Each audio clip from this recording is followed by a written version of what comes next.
Hello, and welcome back to Bloody Bites. It's Jamie here, and no, I won't pick up that soap, because today's subject is notorious prisons from Devil's Island to Château.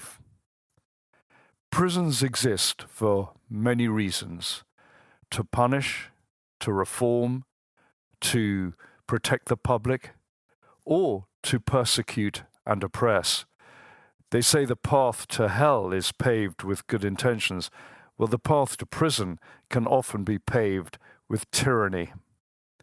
And so today I want to start with that Château, because it's a great example, made famous, of course, by Alexander Dumas' The Count of Monte Cristo, written in 1844. Because that fortress stands as a classic example of the worst of prisons and of political skullduggery and involvement. Because if you don't have freedom of speech, free press, proper political systems, oppositional politics, a decent judicial system free of political interference, then you're in trouble. Then you get something like the Château and the story of the Count of Monte Cristo. Originally built in 1524 by King Francis I, it was supposed to be a defensive position, an actual fort. The Château is built on the Île d'If, the island of the elm tree, which sounds bucolic and wonderful, but it's pretty grim. And it was quickly turned into a prison, a dumping ground for political and other prisoners. For example, there were 3,500 Huguenots dumped there in the 16th century while they were being persecuted. It ended up, even as late as 1871, being used to execute those who took part in the revolution, in the Commune of 1871. There was a guy called Gaston Crémieux who was killed by firing squad. And there was the Count of Monte Cristo, 1844. He was set up, that story of jealousy and ambition and revenge. And he ended up being put in a dungeon there, Dungeon 34, and making friends with the Abbé Faria in cell 27, who told him about this incredible treasure. And he managed to escape and turn himself into the Count who comes back to get revenge on those who had persecuted him and set him up.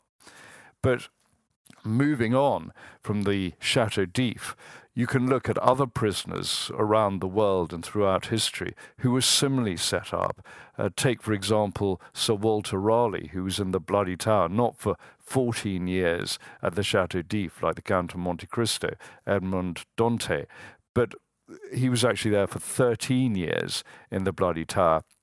And sometimes if you walk along that wall from the Bloody Tower, you can imagine him taking his exercise over the 13 years he was there from 1603, when he was stitched up by Robert Cecil, the spy chief in the Biplot, and incarcerated to keep him away from court, to keep him away from political influence. And how he must have stood on those walls looking towards London Bridge and seen the heads being put on spikes there and wondering when his would end up there. In fact, when he was actually executed in 1618 after a disastrous expedition to find El Dorado, find some gold for King James, his wife ended up walking around with his head, carrying it about in a red silken bag. You can imagine the dinner party she attended. She must have come up with some great gags, such as, "I love to get ahead," or, "heads or tails," as she whipped this thing out of the bag. But although it's not an island, it gives a sort of idea of how political skullduggery can intervene so often in people being incarcerated, people being imprisoned over the centuries. There are other island prisons, of course, that have seized the public imagination over the years. There's Alcatraz, for example, an extraordinary fort, extraordinary position, given over to the American military in the 1850s, turned into a prison during the American Civil War, then housing conscientious objectors during the First World War. The sort of concrete structures you see today were created really between 1909 and 1912. And over the period that it served as a prison, right up until 1963, it had many famous prisoners. There were about 36 escape attempts. None are believed to have succeeded. If any actually succeeded, it might have been the three men who got away having made an improvised float in 1962. But no one knows whether those escapees actually ever made it. Most people were caught or confirmed drowned. So that was Alcatraz, which had an extraordinary history. And of course, that famous prisoner, the most famous of all, was Al Capone when he was moved from Atlanta State Penitentiary in the 1930s, because he was believed to have got special treatment at Atlanta. So he was sent to the high-profile max security prison of Alcatraz, and that's where he died in 1947. Another extraordinary prison island, and one run by the British, was St. Helena. It's best known for a high-profile prisoner. That was Napoleon, who was sent there after surrendering in 1815. He had escaped from Elba. The Battle of Waterloo followed, and the Brits were going to take no chances. So he was sent to St. Helena, where he lived in quite a lot of comfort at Bras Pavilion. He died in 1821. It's always been mooted that he died from a subtle blend, a cocktail of mercury emetic, prussic acid, and arsenic. Who knows? But he died in 1821, and that was the end of Old Boney. But the island itself was also a prison camp during the Boer War, because over 6,000 Boer prisoners were sent there, and they had a relatively easy time compared to the women and children who were put in concentration camps back in South Africa. So Boer prisoners, those who had been captured whilst fighting with commandos, were sent not just to St. Helena in the South Atlantic, but also over to Ceylon and to India. And there are actually no reported incidents of torture or barbarous treatment at all. So there's one for the Brits, I guess. There were other prison islands that have made their mark over the years. There's Robben Island, of course, 4.3 miles off the coast of Cape Town, and that became famous from the 1960s onwards because of the likes of Nelson Mandela being incarcerated there. He was put in a cell measuring only 8 foot by 7 foot, worked in a lime quarry that affected his eyesight for the rest of his life. And there were, in total, 3 South African presidents that were inmates there.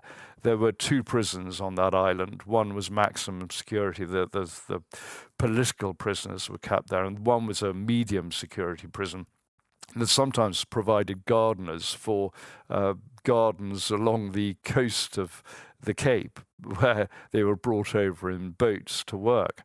But the political prisoners stayed there a long time. Mandela was there for 18 years, from 1964 to 1982, and then he was transferred before his eventual release.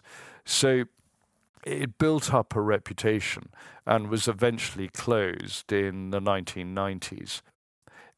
Everyone loves an island, and the French were not to be left out because they had their own prison island, Devil's Island of French Guiana in the Salvation Islands. It was called the Penal Colony of Cayenne. And that was absolutely notorious. It was opened in the 1850s, lasted 100 years until the 1950s, and it's estimated that 80,000 prisoners went through that island, and they had a pretty appalling time, made famous, of course, by Papillon. At one stage, it's estimated that up to 75% on Devil's Island actually died. So you can see why it got the reputation as the dry guillotine, that so many prisoners died. It was essentially a death sentence if you were sent there, because you could die from malnutrition or beatings. The brutality of the guards was notorious. And also there was malaria and other diseases, tropical diseases. So that's what built its reputation. It also became famous for the Dreyfus Affair of 1894, when Captain Alfred Dreyfus was set up essentially in France and was condemned for treason and sent to Devil's Island. He appealed. There was another case in 1899. He was found guilty again, but he was eventually pardoned and released. But it showed the level of sort of anti-Semitism, and again, the sort of political skullduggery that can be involved in sentencing an individual.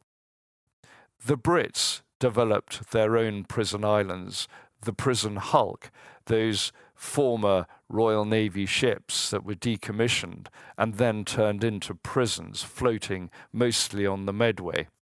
Charles Dickens placed his hulks in Great Expectations on the Thames rather than the Medway, and that famous scene of Magwitch the convict swimming ashore and surprising Pip, the hero in the novel, in a graveyard. But, no one ever asks the question, how did he manage to swim ashore when he had a leg iron around his ankle? But let's not allow real life to get in the way of good Victorian melodrama. But those hulks were infamous and made their way into British consciousness. And there were three very famous ones. They all started from the late 18th century and stayed in service really until the mid-19th century. So it was quite a long run that these ships had. And there was one called the Justitia, one called the Censor, one called the Condemned East Indiaman. And those three vessels alone managed to contain about 510 inmates. But they had a reputation for squalor, for disease, for cruelty. And in one instant, in the 1770s, a convict came aboard the Justitia and had typhus.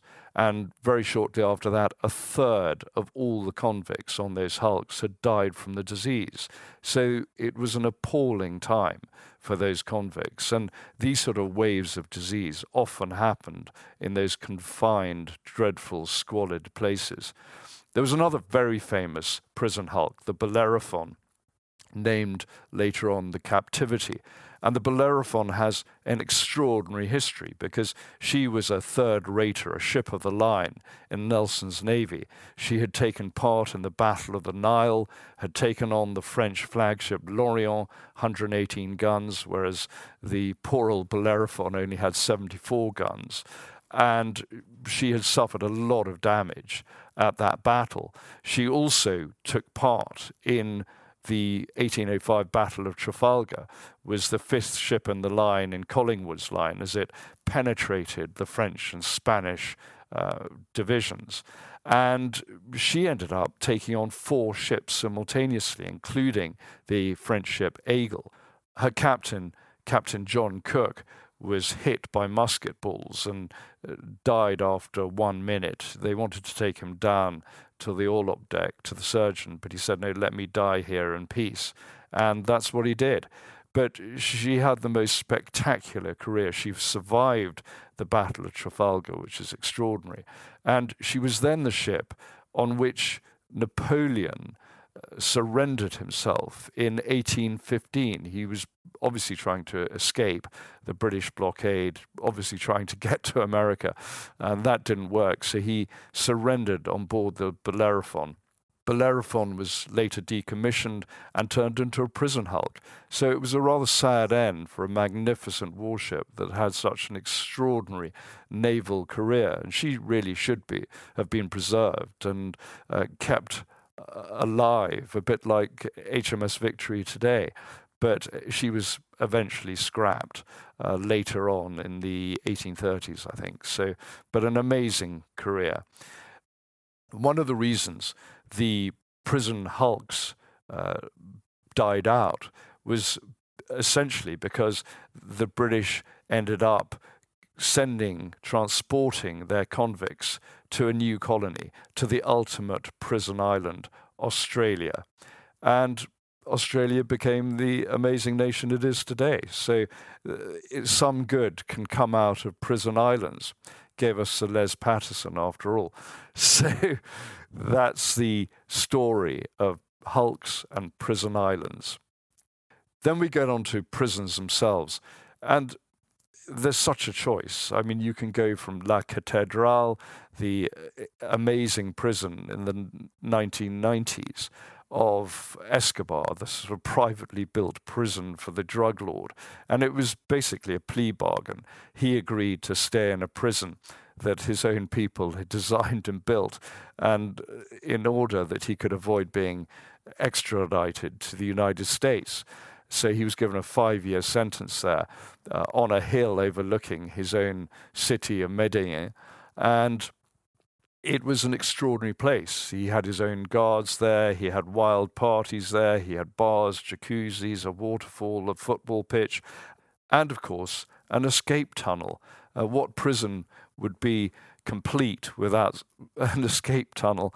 And he used it in the end because his prison lair was confronted by security forces because it turned out that Escobar was still running his drugs empire, Quelle Surprise, from that prison. His ships, his planes, his submarines.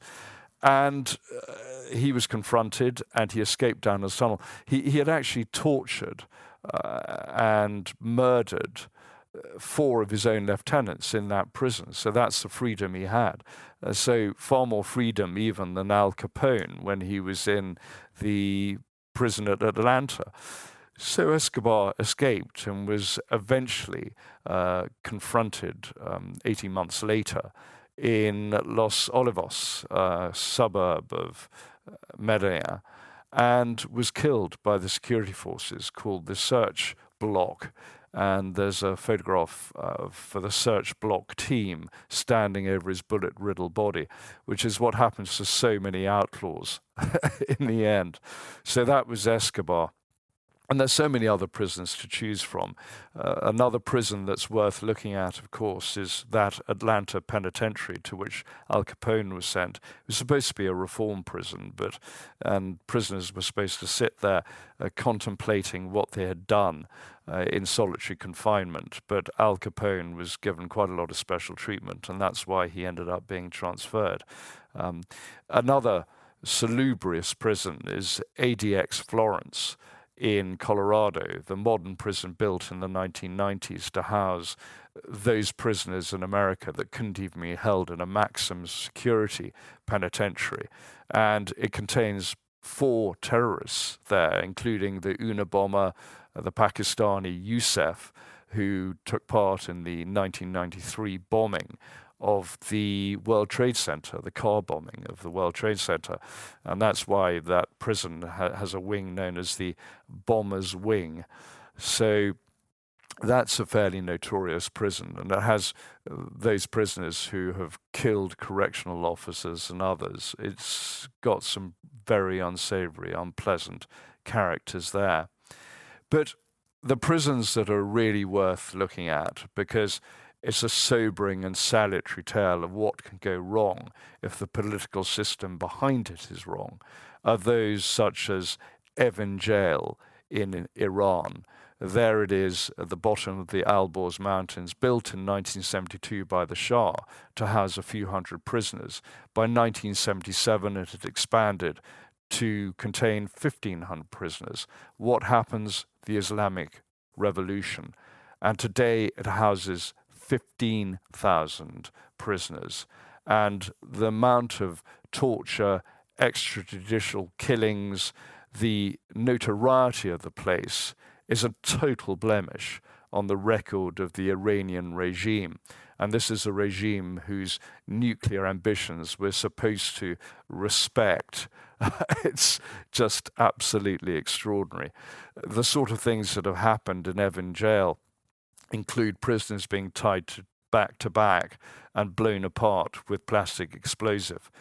In 2003, a Canadian Iranian journalist called Zara Zademi was arrested for taking photographs of the prison, and she ended up incarcerated there and was tortured, brutalized, raped, and eventually beaten to death, as she was found to have blunt trauma wounds to her head that fractured her skull. So this is the kind of place we're talking about. There is no real justice and no proper judicial system that allows reviews of cases or prisoners' needs to be looked after. There's even a wing called Evin University because there's so many intellectuals that are incarcerated there. So that's one to watch. We need look no further than Syria to find another notorious prison, because there you have Sednaya jail, Sednaya prison, the military prison near Damascus. Human rights groups have estimated that in the last decade, over 30,000 prisoners have been murdered there. In just 4 years from the start of the Syrian civil war in 2011, it's believed that 13,000 prisoners were killed. It has an appalling reputation. One of the things it's notorious for is giving prisoners, allegedly, a choice. They can either be executed or they have to kill by their own hand a friend or relation. These are the sorts of things that go on. The torture is rife. The brutalization of prisoners is rife. You can be executed just as you can at Evin jail for any misdemeanor or for none at all. And that is a prison that stands out amongst all the other prisons today around the world. There's another prison that needs a mention. I don't want to go down the rabbit hole of the Holocaust, but it's worth mentioning one prison that really symbolizes to me what can go wrong when the political system is wrong, when you don't have this independent judiciary, when you don't have oppositional politics, when you don't have freedom of speech and expression. And that is the appalling Croatian camp of Jasenovac in World War II. That camp, that prison, that extermination zone was responsible for killing between 80 and 100,000 people. But it's not the numbers that matter, it's the fact that it was done on a one-on-one basis by the guards. It was a torture center, and it so symbolizes what can go wrong when the political system is wrong.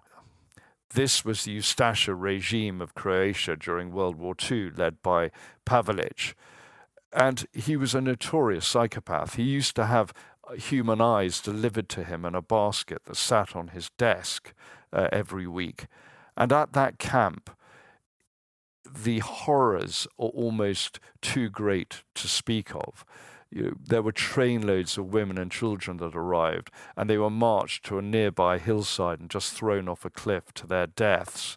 The prison guards used to have competitions on how many prisoners they could kill with their bare hands. They wore a leather glove with a 4-inch blade protruding from it. It was an agricultural glove, and they called it the Serb cutter. And there was one guard who took part in the throat-cutting competitions, and he managed to kill 1,300 in one go. Another guard was known to have killed 600 in one throat-slitting session. The guards used to walk around with necklaces made of human tongues and eyes. There were people thrown alive into the brick and tile kilns in the local brickyard. There were children and women buried alive. There were people who were tied back to back, who had their stomachs slit open and were thrown into the river to drown. There were so many tens of thousands killed with mallets and blades and pieces of iron. And it was all done at the hands of merciless Ustasha prison guards. And it's estimated, as I said, 80 to 100,000 were killed at this camp. And it's a name that is so little known in the world today, but it's one that is worth remembering, because this is what happens when no one is accountable, when no one is answerable to human rights bodies or to a proper political system. Finally, we come to prison riots, because this is when prisoners take over the asylum, take over the prison, and exact their own sorts of justice. And prison systems have no sort of defense against that sort of behavior. Recently you get at the literal prison in Ecuador beheadings and crucifixions and hundreds of inmates killed by other inmates simply because the drug cartels moving in from Mexico have these huge rivalries, because Ecuador is a transit camp basically for the cocaine trade. So you get those sorts of situations arising. Back in 1980, you had the appalling Santa Fe prison riot in the United States, in which 33 prisoners are known to have died. This is when prisoners found blowtorches left by builders, cut their way through into the protected prisoner zone, cell block 4, whilst telling the prisoners what they were going to do to them. And those inmates that were caught, the informants and, of course, the paedophiles in that section, had very brutal deaths. They had faces taken off with blowtorches put to their ears so their eyes blew out. There was one who had a rope put around his neck and thrown out of the window so his head came off. It was extraordinary what happened that day. And bodies were piled up in the gymnasium and set alight to burn the evidence. And there were so many informants and other prisoners who were murdered. 33 killed, 200 seriously wounded. So this is what happens when things go wrong. So that's prison islands, prisons, and prison riots. The hellish world of prisons. That's what happens when the prisons are badly run or out of control, or when the regimes that are in charge are out of control. And it takes me to the postscript. And the postscript is the Lubyanka. And that stands really as a symbol of oppression down the years. It became the headquarters of the Cheka, the Soviet secret police in the 1920s. And from that third-story window, the office of the head of the Cheka and later the KGB, people like Lavrenti Beria or Yuri Andropov, they looked out onto that square. In the 1950s, the statue to Felix Dzerzhinsky, the founder of the Cheka, was put up, that 11-ton statue, a symbol of everything that was wrong with the Soviet system. And behind that KGB headquarters was the Lubyanka prison. It started as 2 stories, grew several more stories. And it was always known as the tallest building in Russia. That was the Russian joke, because from the dungeons they always said you could see Siberia. It was essentially a transit route for those being sent to the Gulag. And cousins of mine went through that prison, so I'm no fan of it, that's for sure. And tens of thousands of people were tortured in those cells, were taken up in the cage freight lifts, the elevators, dragged along the corridors, and executed in the courtyard there, behind the KGB headquarters that formed one side of that prison. Even Solzhenitsyn writes of that prison in Gulag Archipelago. So it was a brutal, memorable, infamous place. And it's not surprising that it stands on the site where one of Russia's worst serial murderers lived back in the 18th century. She was Daria Saltykova and was notorious for torturing her serfs. She perfected flogging people to death, maiming them, brutalizing them, branding them, and is believed to have killed about 75 to 80 people, although there's only evidence that she killed about 38. And eventually, Catherine the Great had her incarcerated and refused to allow her to be called a woman. She was actually called a man because Catherine the Great said that no woman would ever behave like that. And so that's where the Lubyanka stands today, on where her residence once was. And she ended up being incarcerated for 44 years. And Muscovites used to go and see this deranged woman spitting and screaming at them through a cell window. So that's the story of the Lubyanka. And it's a sad and oppressive and dreadful story. Ultimately, the Lubyanka and all those other prisons stand as a warning, a cautionary tale, and probably one we need to heed. Without political freedoms, without freedom of expression and the ability to oppose and complain, you end up with Evin prison or Sednaya prison or Jasanovac. All you can do if you are to be incarcerated in one of these dreadful places, one of these appalling institutions, is follow the advice of the Count of Monte Cristo. Wait and hope. Goodbye. So it goes. My name is Tom Assheton. His name is James Jackson. Please subscribe, it's free, to our podcast on the app you use and to our mailing list via our website. This is very important as it boosts our rankings in the podcast charts. Thank you and good luck.